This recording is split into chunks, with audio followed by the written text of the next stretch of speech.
Tapi ini soal orang-orang manusia-manusia Palestina.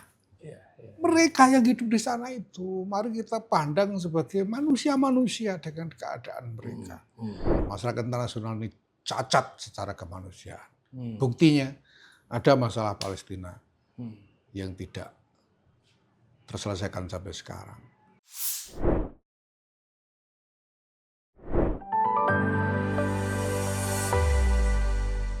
Assalamualaikum warahmatullahi wabarakatuh. Bismillahirrahmanirrahim. Para pemirsa, saya Ivan Aulia Ahsan, pemimpin redaksi NU Online. Hari ini saya akan mewawancarai Ketua Umum PBNU, Kiai Haji Yahya Khalil Stakuf, tentang beberapa isu mutakhir yang dalam beberapa pekan terakhir sedang berkembang, baik itu isu global maupun isu nasional. Oke, Gus Yahya, terima kasih sudah bersedia kami wawancarai, semoga jenengan tidak bosan. Gus, the world is changing.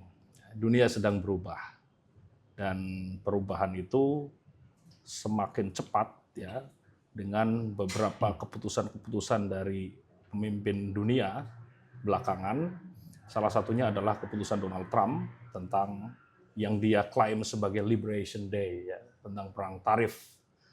Ada reciprocal tarif yang dia naikkan untuk hampir semua negara. Dan Indonesia juga mau tidak mau terdampak ya, terjepit dalam situasi itu. Dan pemerintah kita sudah melakukan beberapa manuver-manuver termasuk mengirimkan 3 menteri ke Amerika untuk melakukan lobby. Nah, sebagai Ketua Umum PBNU, Anda melihat positioning Indonesia dan dunia hari ini yang cepat sekali berubah seperti apa, Gus? Ya sebetulnya ini kita menghadapi momentum-momentum yang penting akhir-akhir ini karena akan menentukan masa depan yang lebih panjang dari dunia. Nah, tentang bagaimana kita berperan itu tergantung 2 hal. Pertama, apa visi yang hendak kita usung di dalam peran internasional itu. Dan yang kedua, seberapa besar atau sebatas mana kapasitas kita untuk berperan. Nah, sebetulnya kalau dari segi visi, kita sebetulnya punya modal yang kuat sekali, yaitu apa yang menjadi pondasi dari keberadaan Indonesia. Undang-Undang Dasar 1945, terutama pembukaannya Pancasila yang bagi saya itu sebetulnya merupakan visi tentang peradaban dunia dan tentang tatanan internasional. Kalau visi ini bisa diartikulasikan secara kontekstual sesuai dengan masalah-masalah yang muncul, saya kira itu akan menjadi tawaran yang kuat sekali untuk masyarakat internasional. Nah, masalah yang kedua kemudian sejauh mana kita mengukur batas kapasitas kita untuk menjalankan peran itu. Nah, ini memang ya membutuhkan pertimbangan-pertimbangan yang jernih dan bijaksana. Saya kira itu yang kita hadapi hari ini. Itu aja. Kemudian kebijakan ini juga, kebijakan Trump ya maksud saya, juga berpengaruh secara tidak langsung terhadap sikap politik Amerika kepada Palestina. Ramai sekali karena sebelum dilantik bahkan Donald Trump sudah mewacanakan untuk merelokasi warga Gaza. Kemudian sepertinya bulan-bulan ini Trump seperti semakin serius, ya. Terlihat semakin serius untuk relocating warga Palestina di Gaza. Dan kemudian disambut oleh beberapa kepala-kepala negara dan kepala pemerintahan, termasuk juga oleh presiden kita yang 2 minggu lalu mewacanakan untuk relokasi warga Gaza, yang kemudian dibantah Beberapa hari kemudian dibantah oleh Menteri Luar Negeri, oleh Pak Sugiono, bahwa sebenarnya tidak mengusulkan itu Presiden. Nah, Anda melihat situasi ini ya, terutama situasi kemanusiaan di Gaza, Gus. Ya, itu sudah sejauh mana sekarang ini? Ya, terkait dengan Palestina dan Gaza, kita ini sebetulnya menghadapi sekurang-kurangnya dua masalah besar. Oke. Yang pertama adalah kondisi kemanusiaan Betul. yang dialami oleh warga Palestina itu sendiri. Gaza itu sudah sedemikian rupa sehingga sudah menjadi tempat yang sebetulnya tidak layak untuk dihuni oleh manusia karena keadaannya yang sudah luar biasa hancur. Sementara masih ada kurang lebih 2 juta orang warga yang tinggal di Gaza itu. Nah, apa yang bisa kita lakukan untuk mereka dalam keadaan seperti itu? Nah, ada wacana untuk melakukan restorasi terhadap Gaza, infrastrukturnya dan lain sebagainya. Tapi dengan cara apa? Oleh siapa? Dengan mekanisme yang bagaimana? Nah, Trump bicara tentang relokasi mereka untuk menjadikan Gaza ini sebagai kawasan yang baru, gitu. Apa namanya, Arabic Riviera, gitu. Jadi semacam tempat resort mewah di Arab. Itu pernyataan Trump seperti itu, tapi warga Gaza itu harus dipindahkan. Nah, saya tidak tahu maksudnya apakah dipindahkan sampai restorasi selesai atau seperti apa. Tidak pernah jelas dari Trump. Sampai sekarang sebetulnya belum ada kebijakan yang jelas tentang itu. Ya, tapi pertama-tama masalahnya lalu apa yang bisa dilakukan untuk warga Gaza ini? Itu masalah pertama. Nah, masalah yang kedua adalah bukan hanya soal bagaimana kondisi kehidupan mereka, kehidupan warga Gaza itu sendiri, tapi masalah martabat dan kedaulatan bangsa Palestina. Itu masalahnya yang juga tidak kalah, bahkan jauh lebih rumit. Bagaimana dunia ini bisa menjamin bahwa bangsa Palestina ini tidak akan kehilangan tanah air mereka sebagaimana yang selama ini dalam 70 tahun proses sejarah mereka sedikit demi sedikit semakin kehilangan tanah yang kehilangan kedaulatan mereka atas tanah air mereka. Nah, ini dua masalah besar yang dihadapi oleh masyarakat internasional. Masyarakat internasional ini mau bagaimana terkait dengan ini. Nah, hal seperti ini saya kira membutuhkan satu upaya-upaya multilateral yang melibatkan banyak negara, bukan hanya negara-negara Timur Tengah saja, tapi juga negara-negara di lingkungan masyarakat internasional seluruhnya. Bagaimana mereka bisa berkonsolidasi untuk melakukan sesuatu yang bisa menolong manusia Palestina. Itu sebabnya selama ini saya juga selalu mengartikulasikan bahwa kita harus melihat masalah Palestina ini sebagai masalah kemanusiaan, bukan sekedar masalah politik, bukan sekedar masalah kepentingan ekonomi dan militer, tetapi kita melihatnya sebagai masalah kemanusiaan. Karena hanya kemanusiaan yang mungkin bisa menjadi basis dari konsolidasi masyarakat internasional untuk menolong Palestina. Bukan juga berdasarkan agama misalnya. Karena kalau kita bawa masalah Palestina ini ke dalam katakanlah ranah sentimen pemihakan keagamaan, ini belum sudah muncul masalah-masalah baru. Urusan Palestinanya belum kena, tapi masalah-masalah baru muncul karena agama ini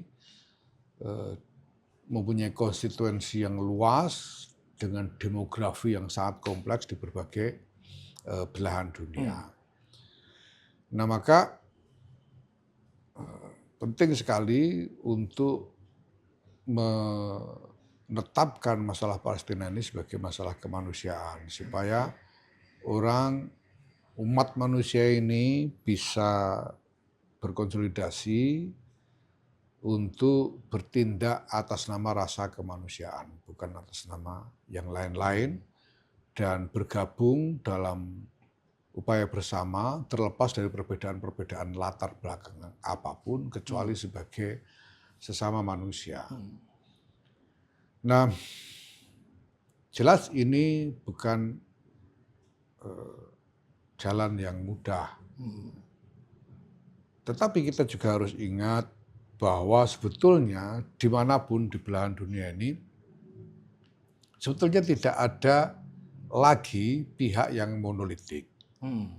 Kalau kita bicara tentang Indonesia sebagai negara, jadi kalau misalnya kita bicara tentang bagaimana kita harus berperan, saya ini Ketua Umum PBNU, Anda, Pemret, NU Online, mau berperan dalam urusan Palestina ini, sebetulnya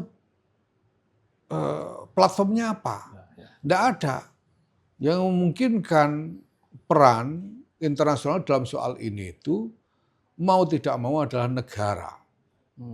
Jadi betul sampean pertanyakan tentang peran Indonesia, karena yang penting Indonesia sebagai negara. Karena konstruksi masalah ini adalah konstruksi geopolitik yang aktor-aktornya adalah negara-negara. Maka kita harus bicara tentang peran negara-negara. Nah, negara-negara ini dalam kenyataannya tidak ada yang monolitik. Indonesia ini tidak monolitik. Ya, kita tahu sendiri walaupun Pak Prabowo mengartikulasikan kesediaan untuk berpartisipasi dalam soal pemindahan warga Palestina, kita tahu ada banyak pihak yang tidak setuju. Begitu juga negara-negara yang lain, termasuk Amerika itu juga tidak monolitik. Di dalam dinamika internal Amerika sendiri itu terjadi juga pergulatan-pergulatan dari berbagai pihak yang punya pemikiran-pemikiran yang berbeda-beda, kepentingan yang berbeda-beda. Itulah sebabnya maka ya sekali lagi tidak ada pondasi dari suatu ikhtiar bersama untuk menolong Palestina ini selain kemanusiaan. Kita harus mengetuk rasa kemanusiaan semua orang, termasuk manusia-manusia Arab, manusia-manusia Muslim, manusia-manusia Kristen, Yahudi, Amerika, kulit putih, kulit hitam, semuanya sebagai manusia, karena yang kita lihat adalah masalah manusia. Dan saya sebetulnya terus terang saja saya sangat mengapresiasi pandangan dan langkah-langkah yang dibuat oleh Presiden Prabowo selama ini. Ya. Apapun yang dituduhkan orang, apapun yang analisis yang dibuat orang mengenai kepentingan-kepentingan Presiden Prabowo atau Indonesia dalam soal ini, ya, masalahnya itu tadi,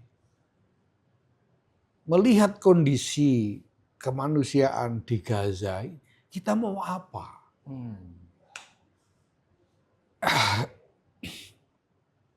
Kita sendiri itu disuruh hidup seperti itu sehari saja, belum tentu tahan. keadaan sudah sedemikian rupa.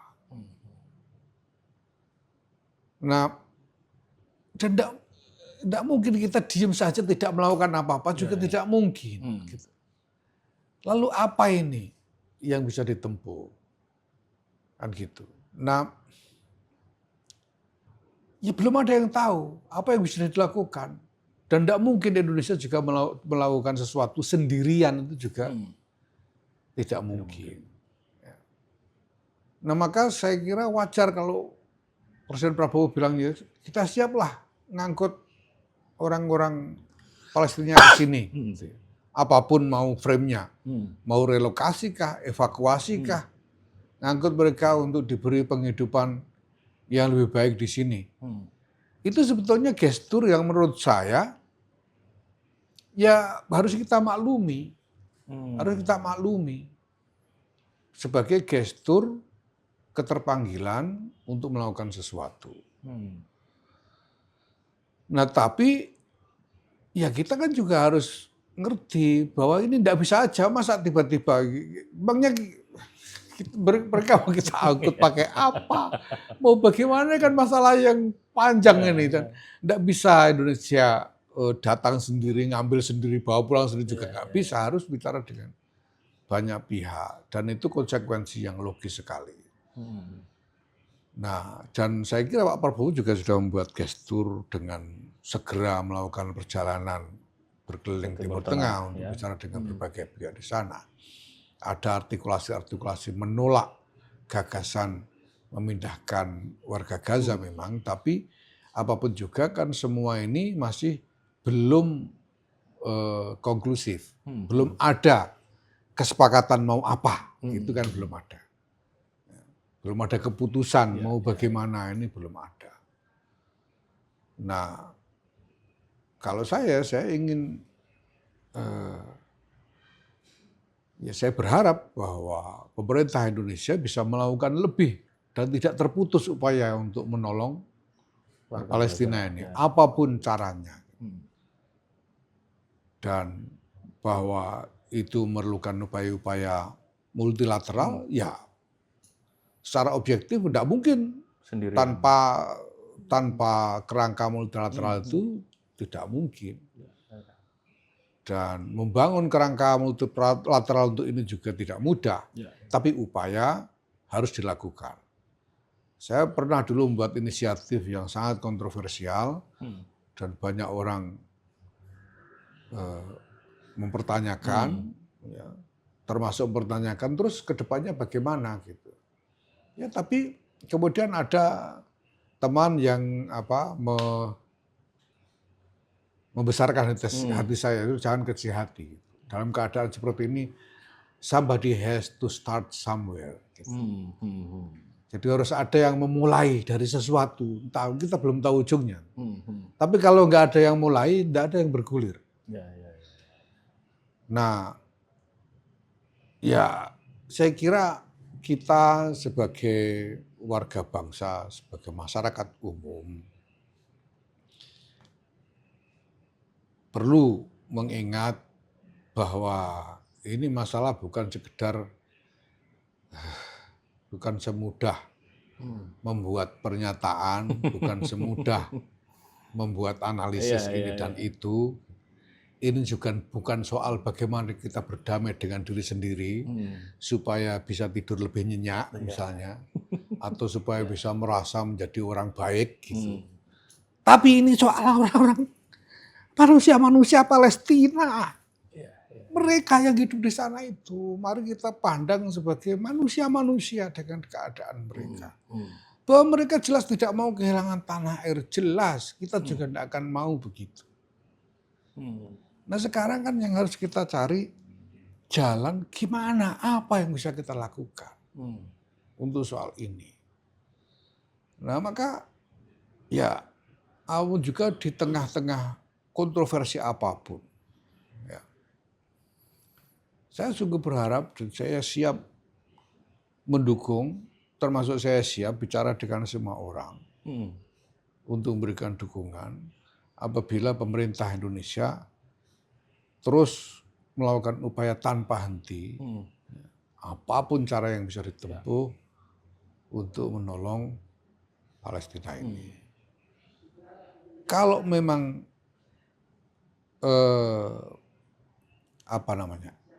evakuasi atau relokasi itu visible dengan sejumlah syarat, kan ini bukan cuma soal mindahin orang saja.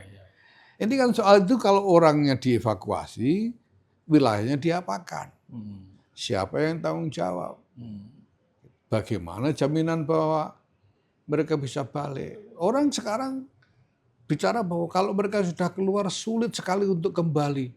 Ya tergantung, selama ini tidak pernah ada multilateral framework yang menjamin itu. Mereka diusir begitu saja, lari ke sana kemari, nggak ada konsolidasi multilateral untuk memaksa supaya mereka bisa kembali. Nah kalau ini kita pikirkan sejak awal, kemudian kita bangun frameworknya, siapa tahu kita juga pembicaraan yang substansial tentang ini juga belum sampai sungguh-sungguh dilakukan. Betul. Ini kan baru semacam ya pendekatan komunikasi. Nah tapi sama seperti yang saya sampaikan tadi, somebody has to start somewhere. Kita harus mulai entah dari mana, tapi harus mulai sesuatu. Nah, kalau bicara soal apakah kita tidak peduli bangsa Palestina kehilangan tanah airnya, ya tidak mungkin. Tidak mungkin, siapa yang nggak peduli? Tidak mungkin. Apalagi kita sebagai bangsa Indonesia yang sudah menyatakan bahwa sesungguhnya kemerdekaan ialah hak segala bangsa. Dan oleh sebab itu penjajahan di atas dunia harus dihapuskan karena tidak sesuai dengan peri kemanusiaan dan peri keadilan. Dan kita sudah menetapkan cita-cita bernegara ini, salah satunya adalah untuk ikut serta melaksanakan ketertiban dunia yang berdasarkan atas kemerdekaan, perdamaian abadi, dan keadilan sosial. Tidak mungkin. Tidak mungkin. Kalau kita sampai berpikir saja untuk merelakan bangsa Palestina kehilangan tanah airnya, itu sudah bertentangan dengan prinsip konstitusi dan keberadaan bangsa kita ini. Nah caranya bagaimana? Kan cara harus dicari. Sekarang belum tahu caranya bagaimana, ya mari kita cari kan gitu.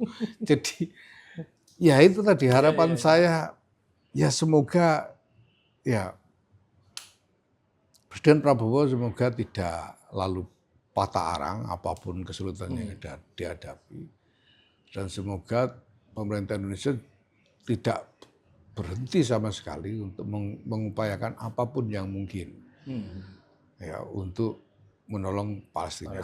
Tentu saja dengan syarat-syarat tadi. Syarat-syarat pertama jelas jangan sampai mereka kehilangan tanah air, syarat-syarat agar martabat dan kedaulatan bangsa Palestina ini terjaga dan terjamin dan seterusnya.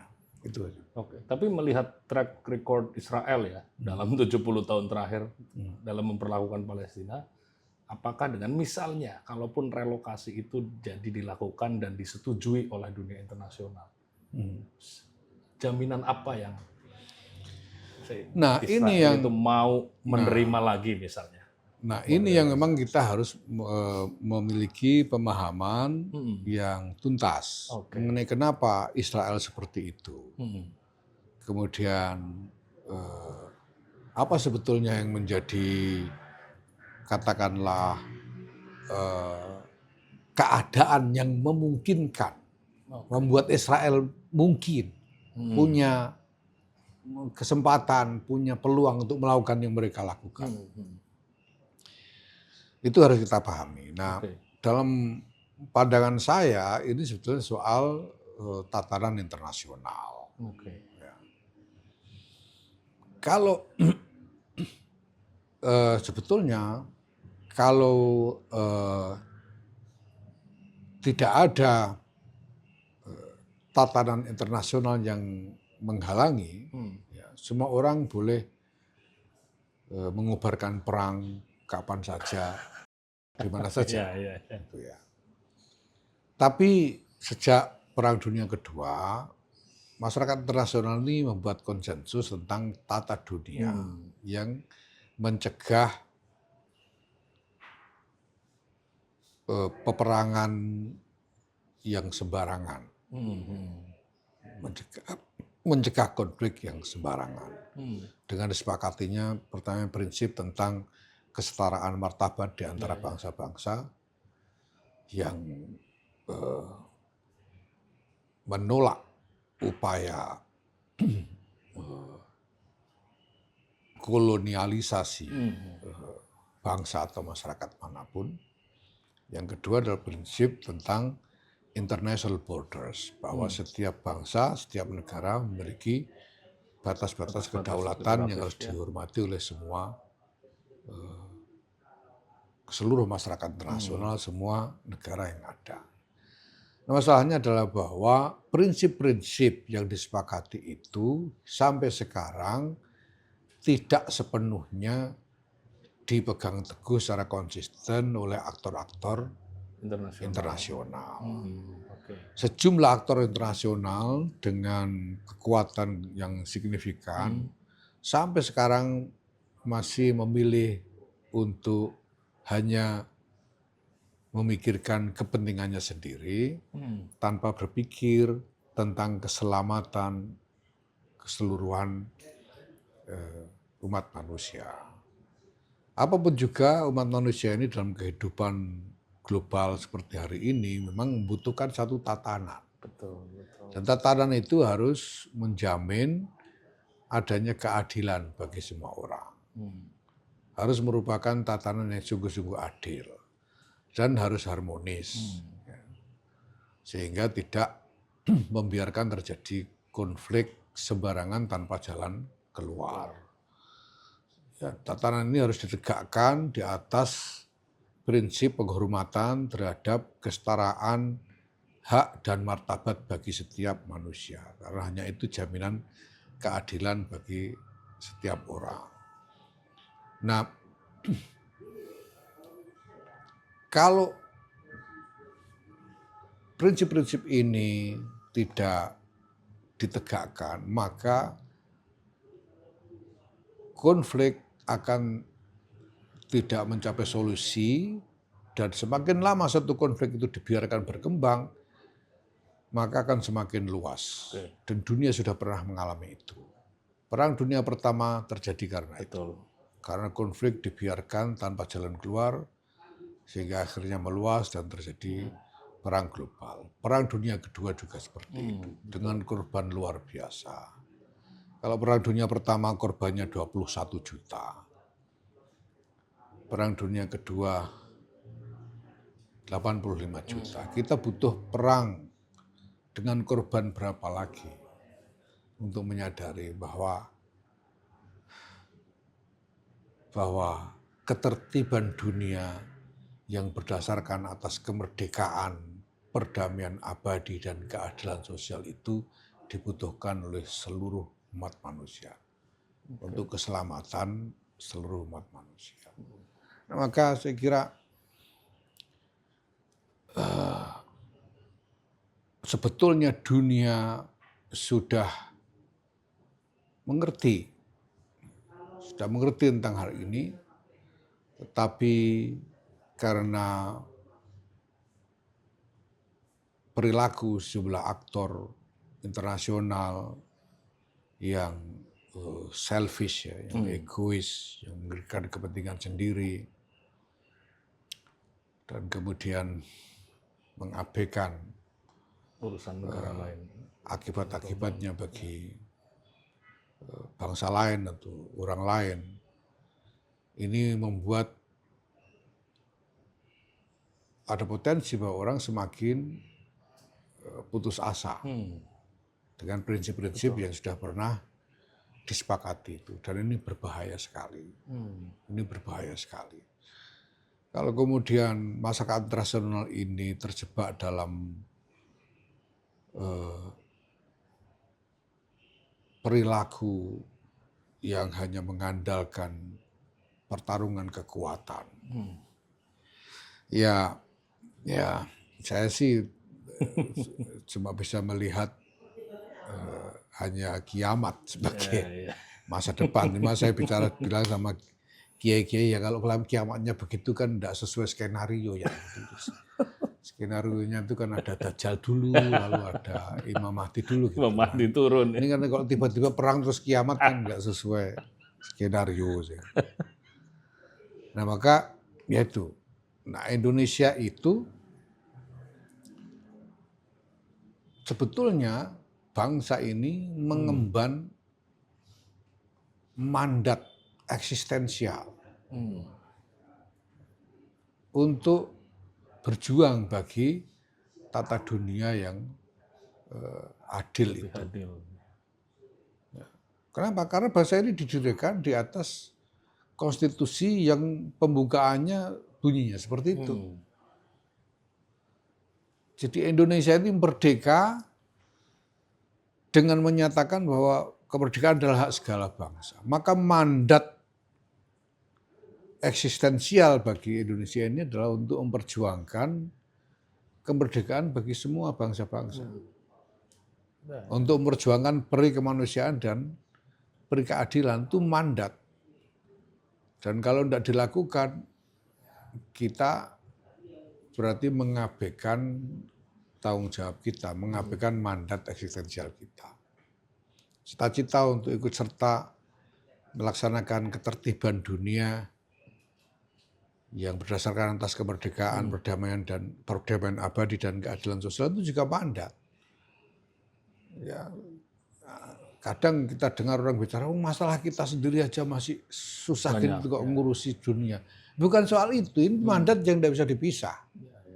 Kita punya mandat untuk memajukan kesejahteraan umum, mencerdaskan kehidupan bangsa, dan ikut serta melaksanakan ketertiban dunia yang berdasarkan atas kemerdekaan, perdamaian abadi dan keadilan sosial itu tidak bisa dipisah-pisah. Satu paket itu. Itu satu paket.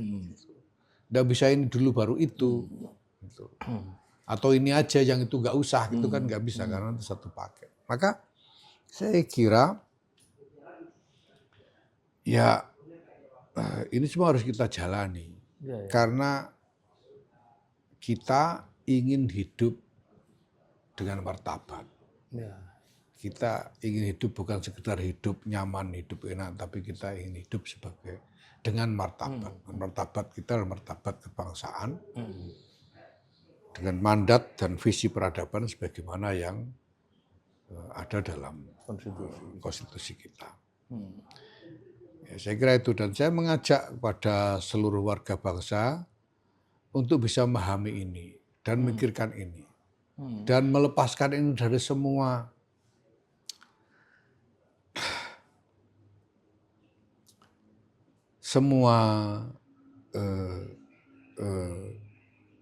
intensi politik, ya, semua maksud politik parsial. Jadi saya ajak, mari kita jangan bicara soal mengkritik pemerintah saja. Jangan hanya bicara soal bagaimana melawan kekuasaan Prabowo misalnya. Mari kita bicara soal kemanusiaan. Apa yang bisa kita lakukan atas dasar martabat kita sebagai manusia untuk masalah kemanusiaan ini. Kalaupun kita punya pandangan, punya gagasan yang kita yakini bisa diterapkan, yang mari kita sampaikan. Tapi sekali lagi mari kita berpikir tentang realitas manusia-manusia Palestina itu. Dan mari sungguh-sungguh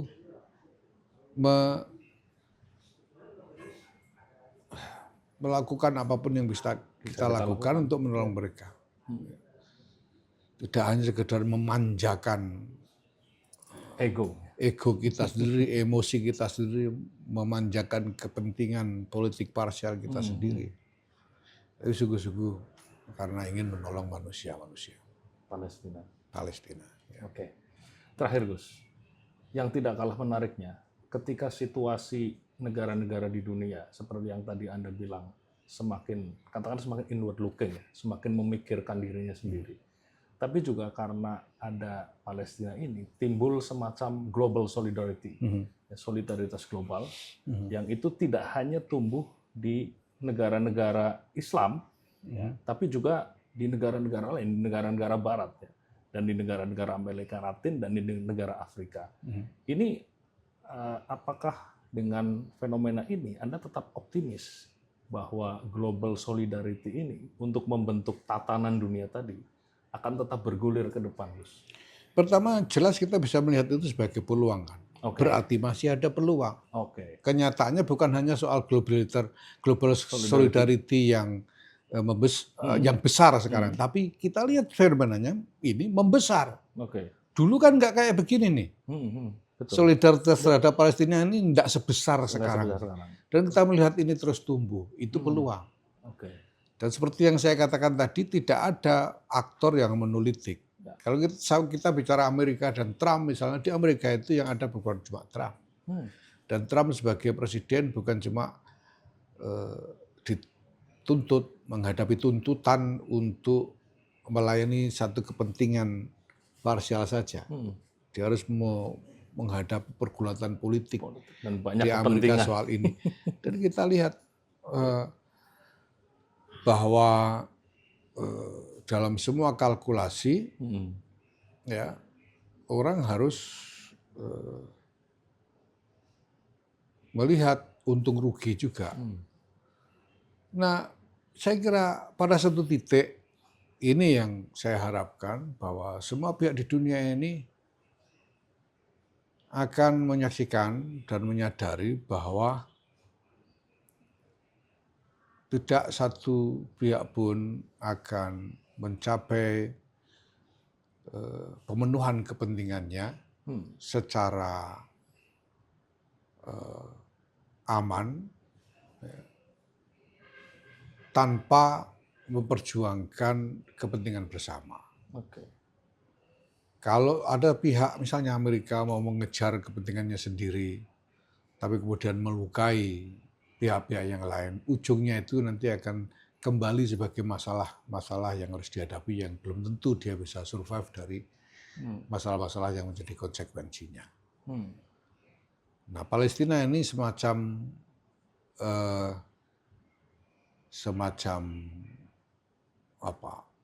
etalase besar dari masalah kemanusiaan yang kita hadapi hari ini. Menjadi semacam ikon dari cacat kemanusiaan yang dihadapi, yang dimiliki oleh masyarakat internasional. Masyarakat internasional ini cacat secara kemanusiaan. Buktinya ada masalah Palestina yang tidak terselesaikan sampai sekarang. Kita ini masih masyarakat manusia atau bukan? Kalau dunia ini gagal menemukan solusi yang manusiawi bagi masalah Palestina, saya kira dunia ini gagal untuk menjadi manusia. Oke, terima kasih. Kiai Haji Yahya Khalil Stakuf. Demikian pemirsa NU Online, wawancara saya dengan Ketua Umum Tanfidhiyah Pengurus Besar Nahdlatul Ulama Kiai Haji Yahya Khalil Stakuf untuk menjawab sekaligus menerangkan tentang isu terkini yang berlangsung dalam 1 bulan terakhir, terutama terkait tentang Palestina. Demikian sudah clear tadi jawaban dan penjelasan dari Gus Yahya. Semoga bisa bermanfaat dan bisa menjernihkan situasi hari-hari ini. Terima kasih. Wallahul muwaffiq ila aqwamit thoriq. Wassalamualaikum warahmatullahi wabarakatuh.